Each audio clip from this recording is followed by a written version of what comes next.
വാർത്തയിലേക്ക് പോകുമ്പോഴത്തേനും ആദ്യത്തെ സംഭവം എന്ന് പറയുന്നത് നമുക്ക് എല്ലാം അറിയാം. നമ്മുടെ പ്രിയപ്പെട്ട മുൻ മുഖ്യമന്ത്രി വി എസ് അച്യുതാനന്ദൻ അദ്ദേഹം കഴിഞ്ഞ ഒരാഴ്ചയിലേറെയായി ആശുപത്രിയിൽ വളരെ ഗുരുതരാവസ്ഥയിൽ ചികിത്സയിൽ തുടരുകയാണ്.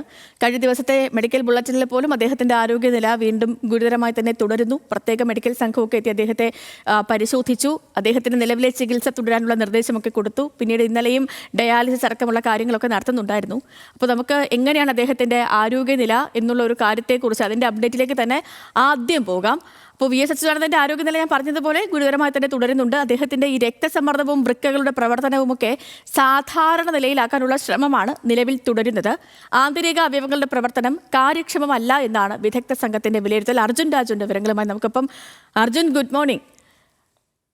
വി എസിന്റെ ആരോഗ്യനില കുറച്ചെങ്കിലും മെച്ചപ്പെടുമെന്നൊരു പ്രതീക്ഷയാണോ വിദഗ്ധ സംഘം നൽകുന്നത്? ഒരു മെഡിക്കൽ ബുള്ളറ്റിൻ ഇന്നുണ്ടാകുമോ? എന്താണ് അദ്ദേഹത്തിന്റെ ആരോഗ്യ നിലയുമായി ബന്ധപ്പെട്ടുള്ള പുതിയ അപ്ഡേറ്റ് പ്രേക്ഷകരിലേക്ക് എത്തിക്കാൻ?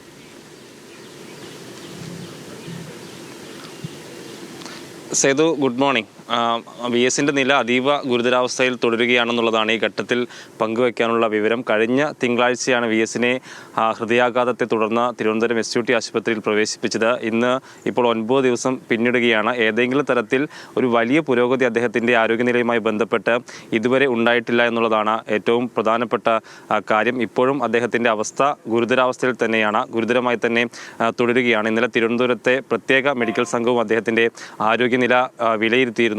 വൃക്കകൾ തകരാറിലായിട്ടുള്ള പ്രശ്നമുണ്ട്. രക്തസമ്മർദ്ദം അത് സാധാരണ നിലയിലാക്കാൻ കഴിയാത്ത സാഹചര്യം ഇപ്പോഴുമുണ്ട്. അതുകൊണ്ട് തന്നെ നിലവിലെ ചികിത്സ അതുപോലെ തന്നെ തുടരാനാണ് ഈ വിദഗ്ധ സംഘം കൂടി നിർദ്ദേശിച്ചിട്ടുള്ളത്. കഴിഞ്ഞ ഒരാഴ്ചത്തോളമായി അദ്ദേഹം വെന്റിലേറ്ററിൽ തന്നെയാണ്. അതിൽ നിന്ന് മാറ്റാനോ അല്ലെങ്കിൽ ഏതെങ്കിലും തരത്തിലൊരു വലിയ പുരോഗതി അദ്ദേഹത്തിൻ്റെ ആരോഗ്യനിലയുമായി ബന്ധപ്പെട്ട് ഉണ്ടായിട്ടില്ല എന്നുള്ളതാണ് ഈ ഘട്ടത്തിലും ആശങ്കപ്പെടുത്തുന്ന കാര്യം. ഡയാലിസിസും ഇന്നലെ വീണ്ടും പുനരാരംഭിച്ചിരുന്നു. കഴിഞ്ഞ ദിവസങ്ങളിലൊക്കെ ഒരു സമയത്ത് ചില സമയത്ത് അദ്ദേഹത്തിൻ്റെ ആരോഗ്യസ്ഥിതി മോശമാകുന്ന തരത്തിലേക്കൊക്കെ മാറുകയും ചെയ്തിരുന്നു. എന്തായാലും ഇക്കാര്യത്തിൽ ഇന്ന് രാവിലേക്ക് പുതിയ മെഡിക്കൽ ബുള്ളറ്റിൻ വരും. അദ്ദേഹത്തിൻ്റെ ഈ ആരോഗ്യനിലയുമായി ബന്ധപ്പെട്ടൊക്കെ ഈ മെഡിക്കൽ ഉപകരണങ്ങളുടെയൊക്കെ സഹായത്തോടെയാണ് ജീവൻ നിലനിർത്തുന്നത്. അതുകൊണ്ട് തന്നെ ഏതെങ്കിലും തരത്തിലൊരു പുരോഗതി ഉണ്ടായിട്ടുണ്ടോ എന്നുള്ളത് പുതിയ മെഡിക്കൽ ബുള്ളറ്റിലാണ് അറിയുക. അതിനകത്ത് കുറേ കൂടി ആരോഗ്യസ്ഥിതി അദ്ദേഹത്തിന് മെച്ചപ്പെട്ട് വരുമെന്നുള്ള പ്രതീക്ഷയാണ് ഇപ്പോൾ ഡോക്ടർമാർക്കും അദ്ദേഹത്തിൻ്റെ കുടുംബാംഗങ്ങൾക്കുമൊക്കെ ഉള്ളത്.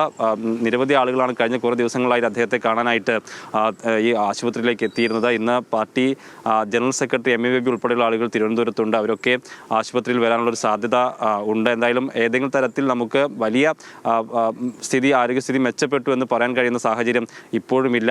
എങ്ങനെയാണോ തുടർന്നത് ആ അവസ്ഥയിൽ തന്നെ തുടരുകയാണ്. ചില സമയത്ത് അത് മോശമാകുന്ന അവസ്ഥയുണ്ട്. അതിനപ്പുറത്തേക്ക് കൂടുതൽ ആരോഗ്യസ്ഥിതി മെച്ചപ്പെട്ട് വരുമെന്നുള്ള പ്രതീക്ഷയാണ് ആരോഗ്യ വിദഗ്ധർക്കും ബന്ധുക്കൾക്കും ഒക്കെ ഉള്ളത്. ഓക്കെ അർജുൻ, ശരി. ഇപ്പോൾ വി എസ് എത്രയും വേഗം ആരോഗ്യവാനായി തിരികെ എത്തും എന്ന് നമുക്ക് പ്രതീക്ഷിക്കാം. അദ്ദേഹത്തിൻ്റെ ആരോഗ്യ നിലയുമായി ബന്ധപ്പെട്ടുള്ള അപ്ഡേറ്റുകൾ പ്രേക്ഷകരിലേക്ക് എത്തിക്കുകയായിരുന്നു നമ്മുടെ അർജുൻ.